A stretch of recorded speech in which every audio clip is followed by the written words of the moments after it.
Olá, amigos da Revolução Industrial Brasileira, tudo bem com vocês? Aqui Fausto Oliveira para iniciar mais um Desenve Notícias, o meu comentário diário na Revolução Industrial Brasileira sobre assuntos da nossa economia. Hoje é quinta-feira, 20 de maio, e com uma notícia preocupante no que diz respeito ao nível de investimentos da economia brasileira.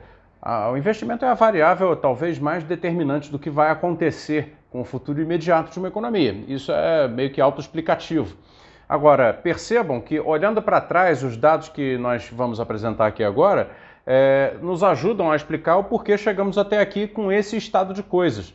O investimento, a taxa de investimento no Brasil, e aí entrando investimento privado e público na mesma conta, teve nessa década que acaba de acabar, em 2020 acabou, o seu pior nível em 5 décadas. Desde a década que foi de 61 a 70, o investimento brasileiro, a taxa de investimento no Brasil não tinha sido tão baixa. Ela ficou em 17,7% do PIB, em relação ao PIB. Tá? Essa é a métrica de investimento que se costuma utilizar. É a quantidade do investimento sobre o produto da economia. Essa é a taxa que se utiliza para a mensuração do investimento, da taxa de investimento em qualquer país e em regiões do mundo, né? Baixíssimo, baixíssimo.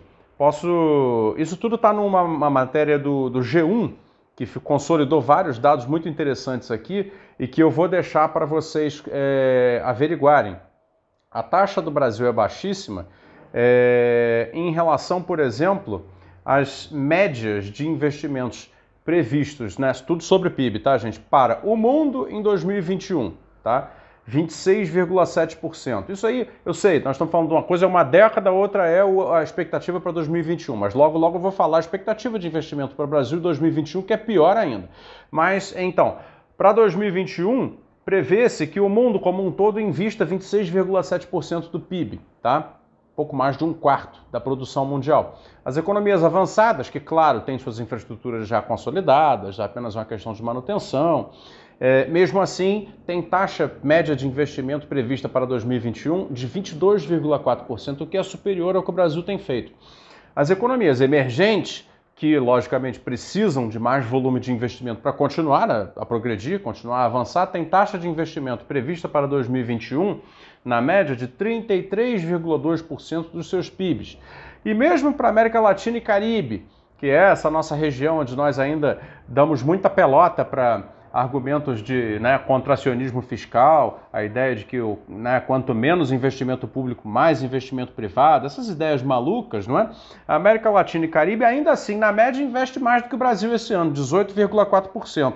Já o Brasil tem previsão de investimento aí, esse é um cálculo feito pelo IBRE da FGV, a partir de projeções de abril desse ano já, do FMI, o Brasil prevê de investimentos para 2021 15,4% do PIB. Ou seja, é pífio. Para você ter, a Argentina tem previsão de 16,9%. Então, evidentemente, como a variável taxa de investimentos ela é um indicativo muito poderoso a respeito do que vai acontecer, porque a economia cresce quando cresce o investimento. Evidentemente, a economia brasileira, por mais esse dado, se mostra uma economia já em estado de estagnação quase que perene, uma estagnação já sem possibilidade de reverter, a menos que ocorra algum choque, um choque de investimento. O Brasil está entre os piores países do mundo na projeção de investimento. Segundo aqui essa mesma reportagem, se eu não me engano, são 87% dos países do mundo têm previsão de investimento maior que o Brasil para 2021. A do Brasil, como eu falei, 15,4%. O Brasil está na frente apenas dessas potências econômicas que são Iêmen, Eritreia, Tunísia, Guiana, Guiné Equatorial, República Democrática do Congo, Quênia, Eswatini, Dominica, Ucrânia, Guatemala, Grécia, Lituânia, África do Sul, Malau e Belize. E claro, não sei se é Principado ou Condado de Luxemburgo, onde não se precisa investir em nada, que é um paraíso fiscal, todo mundo ali é rico, então não entra na conta. Mesmo assim, investe 15,4% esse ano, que é o mesmo que o Brasil, com todas as necessidades do Brasil, que não é nem comparável, nem minimamente comparável com a realidade de Luxemburgo. Bom, Existem alguns dados comparativos muito interessantes aqui. Um primeiro que eu gostaria de dizer é o seguinte: o investimento em construção, envolvendo aí tanto imobiliário quanto infraestrutura, caiu muito, né, nos últimos anos. Até 2011 ele tinha 10,4% do PIB, né, em taxa de investimento, está agora em 7%. Então, ou seja, na composição do PIB, né, quer dizer, dos 15,4 previstos para 2021, em torno de 7 serão em construção. Isso significa que a formação bruta de capital fixo, que é, né, característico de uma atividade que tem densidade de máquinas e equipamentos muito grande e densidade de insumos, né, e deixa como fruto da sua atividade um capital formado, né, seja ele uma ponte, uma estrada, um aeroporto, um edifício residencial, um shopping center, etc., tende a ficar menor. Tá? Então a formação bruta de capital fixo do Brasil, né, vai responder à taxa de investimentos ainda declinante. E aí tem a redução do investimento público, é o que eu gostaria de chamar mais atenção, né, em toda essa análise. A evolução dos investimentos públicos do Brasil ao longo desta década foi assim, declinante em estado de radicalidade, porque o país começa 2010, termina a década passada, 2010, com 4,6% do PIB em investimentos, né? Continua com 3,8%, depois bate 4%, depois bate 4,1% e 4% de novo. Conforme vem a crise da Dilma Rousseff, a taxa decai para níveis assim vergonhosos até terminar agora o ano de 2020 em torno de 2,5%. E isso na década como um todo deu esse resultado de pior década desde a década de 60 do século passado. E claro, isso quer dizer, né, que não surpreende em nada que o PIB per capita, que é aquela quantidade de riqueza dividida por habitantes, né, também tenha decaído, que é um fato que já não acontecia desde a década de 80, quando tivemos a grande crise dos juros da dívida. Na verdade, o PIB per capita dessa década caiu, se eu não me engano, foi 0,4 ou 6, agora não estou me recordando.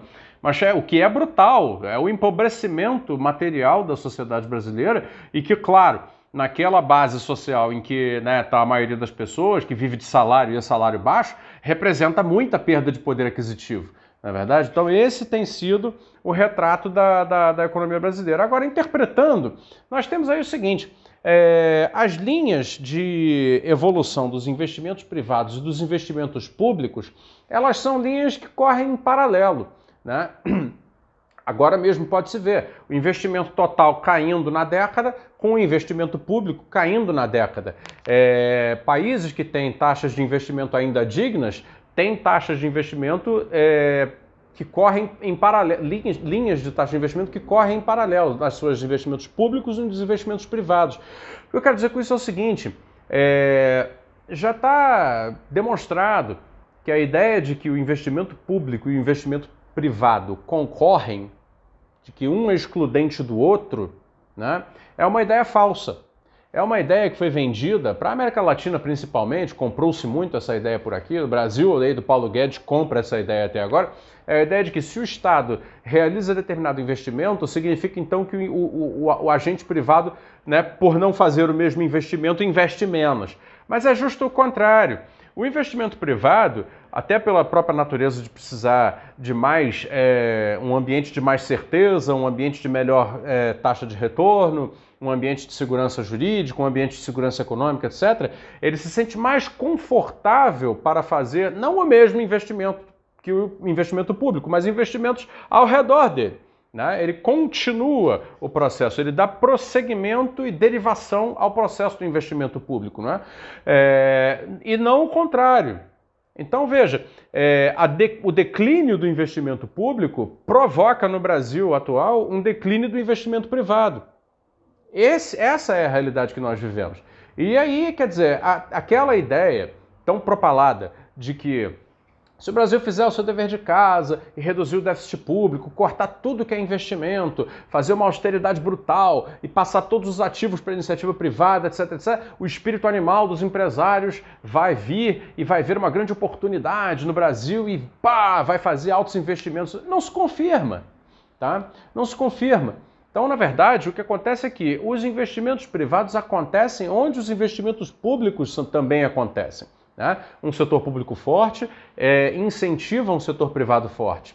Afinal de contas, a economia estaria funcionando numa situação dessa. Mas a nossa economia está disfuncional, porque os investimentos públicos que precisam ocupar certos lugares onde o investimento privado naturalmente não entra, por depender de uma taxa de retorno mais vantajosa, de um risco menor, etc., ele não acontece. E por não acontecer, toda a consequência de investimentos privados que pode vir a partir desse núcleo de investimentos públicos tampouco acontece.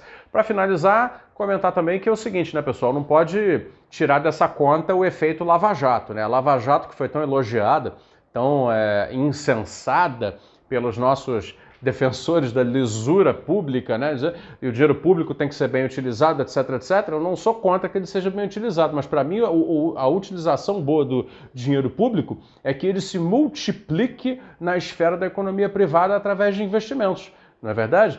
Agora, o que a Lava Jato fez foi, a pretexto de combater maus usos do dinheiro público, acabou com a capacidade brasileira de investir e com as empresas brasileiras que recebiam os investimentos, notadamente de infraestrutura, né? E, portanto, desmontou, desarticulou a nossa economia de infraestrutura de base, que tinha capacidade de gerar altos multiplicadores, né, a partir de investimentos tanto públicos quanto privados. Então era esse o comentário. Eu acho que fica claro porque é que o Brasil está nessa situação de estagnação permanente, que, na melhor das hipóteses, não cai, né? Não se iludam com a previsão de PIB para esse ano, porque, sei lá, se bater 3 alguma coisa, é ainda decrescimento, porque não repõe o tombo de 4,1 do ano passado, e provavelmente é o que acontecerá, porque não há possibilidade, neste cenário, de acontecer nada de muito melhor. Nós estamos entre o menos pior e o muito pior. Essa é a realidade do Brasil de agora. Espero que isso mude depois, em algum momento no futuro.